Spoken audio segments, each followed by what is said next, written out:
Assalamu alaikum ne be malien tena muso bela telefo mali kono ani mali koka kata kai fo kidal kam malien bela telefo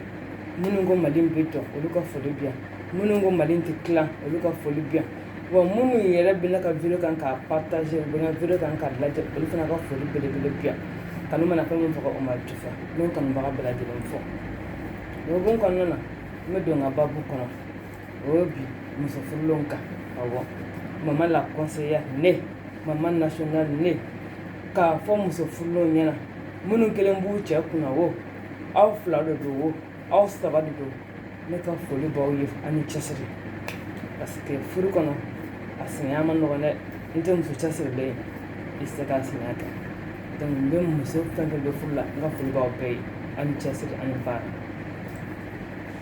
ka fo muso nyana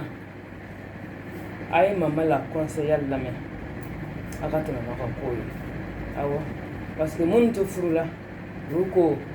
ko anni chenyana ki iche beta sun buntika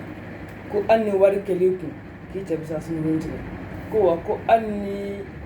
iche konofa ou bien ka asago ka iklanka ka beta sun buntika maman la conseillère ne ka fon balma muso nyana ma fo ngoy galo ende ay ma fo ngoy galo absika ke taga chempana gamba fu nyana nu chesri anu chata sunu tigala a hagi butulila wa ablawa kulli talafana pour que iche ikaka aninga muso awo pour muso pour que iche ninga muso ikire ne ba kuna wo aw fla de ba kuna wo aw saba de ba kuna wo ni ebe fe ka kan ninga muso joyoro saba pe o joyoro saba ego minan fa ba joyoro saba o minan fa parce que ni o minan fa abe ko na fo ikele iye muso saba de joyoro fa iche joyoro folo o mi ki che bunya ka sumo bunya ka tirgo bunya ki che nege ka bere bere ka mo ndu anu fa ina iyere ka ko ka je ki labe o fare do dala parce que muso ika muso ti dafa fo sanya ka sabati da awo ika muso ti dafa fo sanya ka sabati da donc e ko ke bi muso e chefe e yi che bunya ka kabla bunya ka fana ba bunya ka dogon bunya ka koro bunya ka teru fana bunya ka faro kan ki che berbere ka nege mun ka dai ko fana mun mane ko to mun ka dai ko kai ati mun fe ko dabla e che man welo kuma be e ko present o muso subu akaka che ninga muso yoro kala parce que muna tete dans sorala anni che na ni mo e aka sokona ko yinga mo ko ebu buya ta ko sekere ika kuma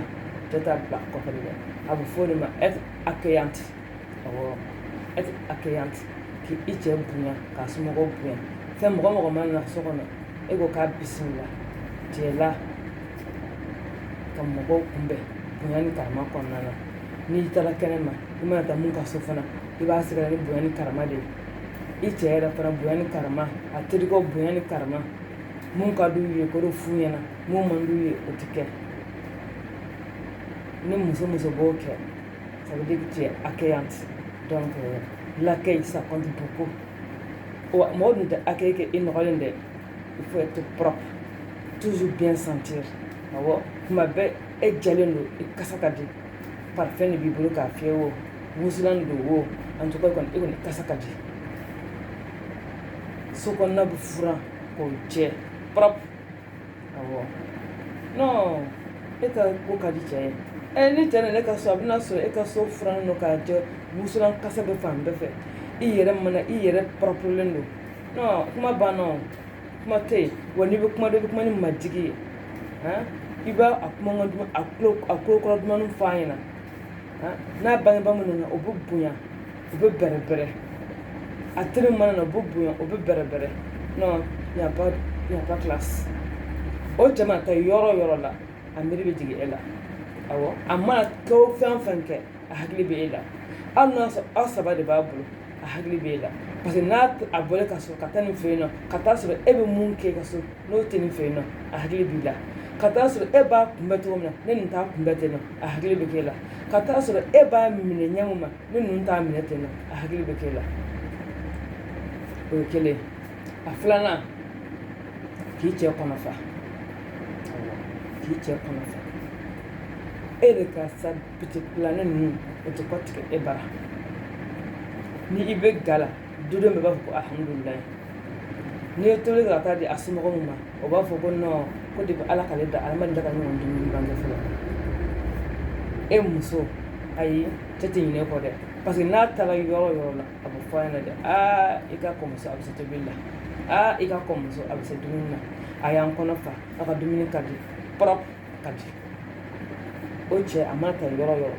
a tɛ ɲinɛ e kɔ awɔ hali n'a sɔrɔ aw saba don n'a taara karisa fɛ yen a bɛ mun sɔrɔ e fɛ k'a dun a tɛ sɔrɔ karisa fɛ yen i t'a sɔrɔ e ka dumuni ka di i t'a sɔrɔ fɛn dɔ bɛ ka dumuni na a tɛ sɔrɔ tɔw ta cogo min na donc a hakili bɛ e la awɔ hali n'a sɔrɔ aw saba de don dɛ aw ka kɛ a bɛɛ ka kɛ du kelen kɔnɔ dɛ mais ne bɛ ga la cɛ yɛrɛ b'a dɔn ne bɛ ga la ale bɛ dun ka fan mun sabati ne bɛ ga la a tɛ sɔrɔ tɔw ta la donc a hakili bɛ la ayi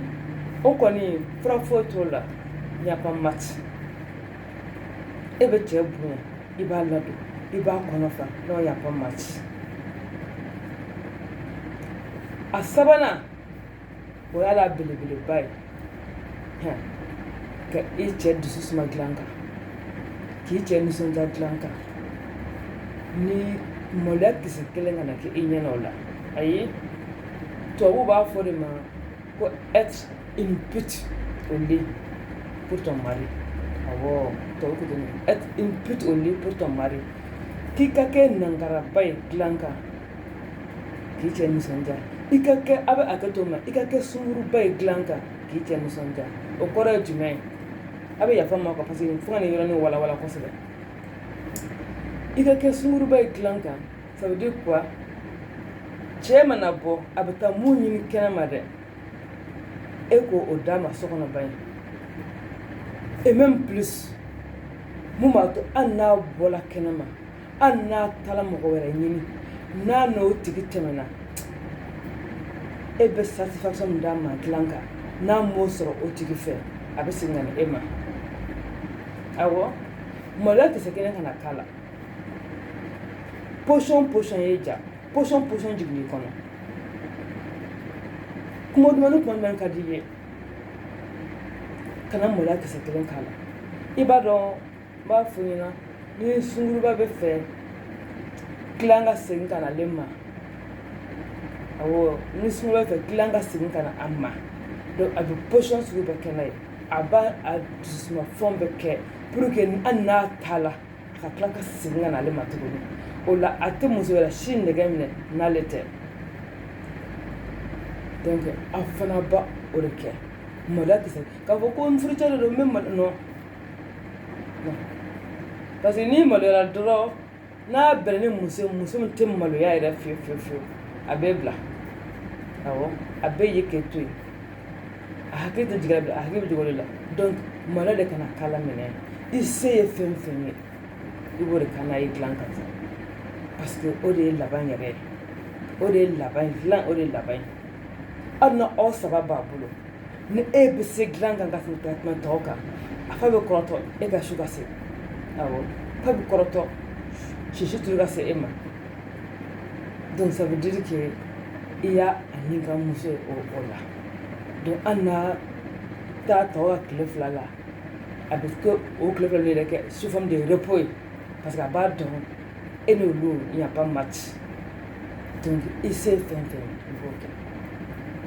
donc o yɔrɔ de fana na ka kanga da n balimamusow ye pour éviter les infections là ay fara ka to ka fɛn don aw yɛrɛ la parce que i bɛ fɛn fɛn don i yɛrɛ la a laban ye infection ye dɛ o de bɛ na ni cancer de col de l'utérus ye awɔ aw bɛ fɛn minnu placer nin pour faire plaisir la aw b'olu jɔ n m'a fɔ a min taw dɛ mun bɛ min n m'o fɔ mais mun bɛ placer nin a y'a dabila parce que a bɛ dilan ɲɛ o ɲɛ kan a t'o dɔn a bɛ dilan cogo min na a t'o dɔn donc a y'olu dabila awɔ a y'olu dabila a ka a ta kɛ a min ta ye an bangebaw kunkolo bɛ kɛ gɔngɔlili b'o la geni b'o la o n'a ɲɔgɔnna caman i b'a wuli i b'a min a bɛ i lafiya ka i fɛngɛ i libérer o ka fisa o tuma na n bɛ n balimamuso bɛɛ lajɛlen fɔ bi ta tun ye ne ni bi baro ye kan